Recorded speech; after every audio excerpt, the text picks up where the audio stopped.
Bapak Ibu KPPS dimanapun berada, pada video kali ini saya bahas pedoman teknis pelaksanaan pemungutan dan penghitungan suara dalam pemilihan umum. Nah, di sini berdasarkan keputusan Komisi Pemilihan Umum nomor 66 tahun 2024. Dan di sini dibahas ada 2 poin. Yang pertama pemungutan suara di TPS dan yang kedua penghitungan suara. Dan kita next ya Bapak Ibu ya. Nah, di sini saya bahas berkaitan dengan pemungutan suara di TPS. Dalam pemungutan suara di TPS ini ada beberapa poin. Ini yang pertama berkaitan dengan kegiatan persiapan pemungutan suara. Dalam kegiatan persiapan pemungutan suara pun ada beberapa poin ya Bapak Ibu ya. Di sini kita bahas yang pertama berkaitan dengan pemberitahuan pemungutan suara.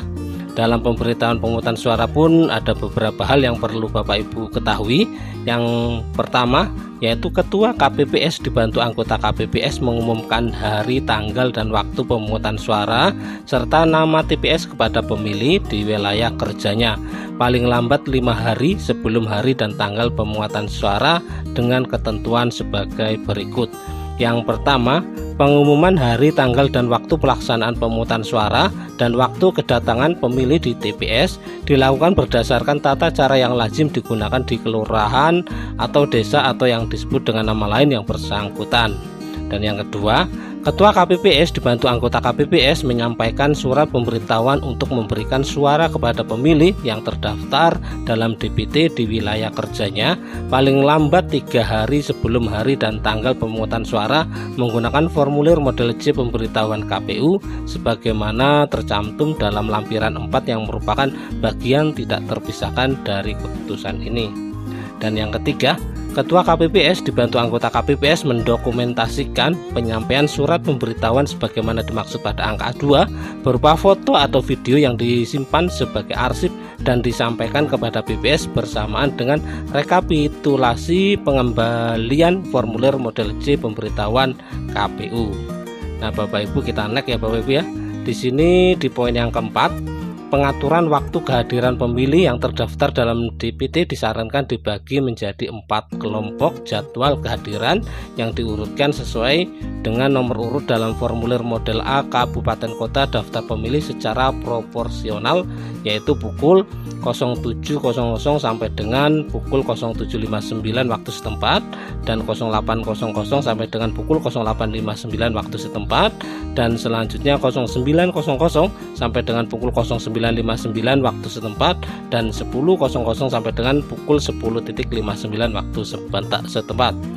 Dan selanjutnya di poin yang kelima, apabila pemilih yang terdaftar dalam DPT sebagaimana dimaksud pada angka 4 hadir tidak sesuai jadwal yang disarankan namun hadir dalam rentang waktu pemungutan suara berlangsung yaitu pukul 07.00 sampai dengan 13.00 waktu setempat, KPPS wajib melayani pemilih tersebut dalam menggunakan hak pilihnya. Dan yang keenam, dalam formulir model C pemberitahuan KPU mencantumkan catatan untuk pemilih yang berisi kemudahan bagi penyandang disabilitas dalam memberikan suara di TPS. Dan di poin yang ketujuh, pemilih mendatangani tanda terima penyerahan formulir model C pemberitahuan KPU. Nah, Bapak Ibu kita next ya. Di sini di poin yang ke-8, dalam hal pemilih tidak berada di tempat tinggalnya, Ketua KPPS atau anggota KPPS menyampaikan formulir model C pemberitahuan KPU kepada orang terpercaya yaitu keluarganya dan meminta orang tersebut untuk menandatangani tanda terima penyerahan formulir model C pemberitahuan KPU. Dan di poin yang ke-9, dalam hal pemilih dan keluarga pemilih tidak berada di tempat tinggalnya, Ketua KPPS atau anggota KPPS menyampaikan foto atau dokumen elektronik formulir model C pemberitahuan KPU kepada pemilih melalui aplikasi pesan atau surat elektronik atau media internet lainnya yang bersifat private atau personal yang diketahui oleh Ketua KPPS atau anggota KPPS dan selanjutnya mengambil tangkapan layar dari hasil pengiriman pesan tersebut. Dan selanjutnya kita next ya Bapak Ibu ya. Di sini berkaitan dengan yang selanjutnya di poin yang ke-10, apabila sampai dengan 3 hari sebelum hari pemungutan suara terdapat pemilih yang belum menerima formulir model C pemberitahuan KPU, pemilih yang bersangkutan dapat meminta formulir model C pemberitahuan KPU kepada Ketua KPPS atau anggota KPPS paling lambat 1 hari sebelum hari pemungutan suara dengan menunjukkan KTP elektronik atau suket dengan tata cara. Yang pertama, pemilih menunjukkan KTP elektronik atau suket yang bersangkutan kepada ketua KPPS atau anggota KPPS. Yang B, ketua KPPS atau anggota KPPS melakukan pengecekan terhadap nama pemilih yang belum menerima formulir model C pemberitahuan KPU dalam formulir model A daftar pemilih dan atau melalui laman cek dptonline.kpu.go.id. Yang ke C, apabila berdasarkan hasil pengecekan nama pemilih tersebut terdaftar dalam DPT, ketua KPPS atau anggota KPPS memberikan formulir model C pemberitahuan KPU kepada pemilih yang bersangkutan. Dan selanjutnya kita next ya Bapak Ibu ya. Di sini berkaitan dengan yang poin B, pelaporan formulir model C pemberitahuan KPU yang tidak terdistribusi.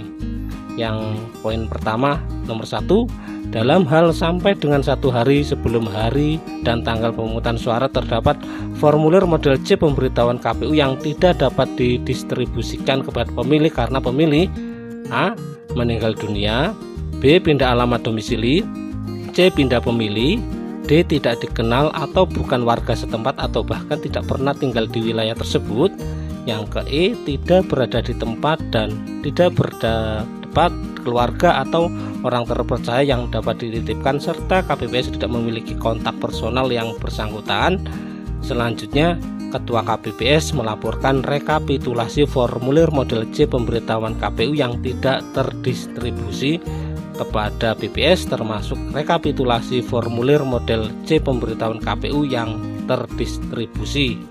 Dan yang kedua, pelaporan rekapitulasi formulir model C pemberitahuan KPU sebagaimana dimaksud pada angka 1 paling lambat 1 hari sebelum hari pemungutan suara pukul 17.00 waktu setempat. Nah, kira-kira seperti itu ya Bapak Ibu ya. Terima kasih.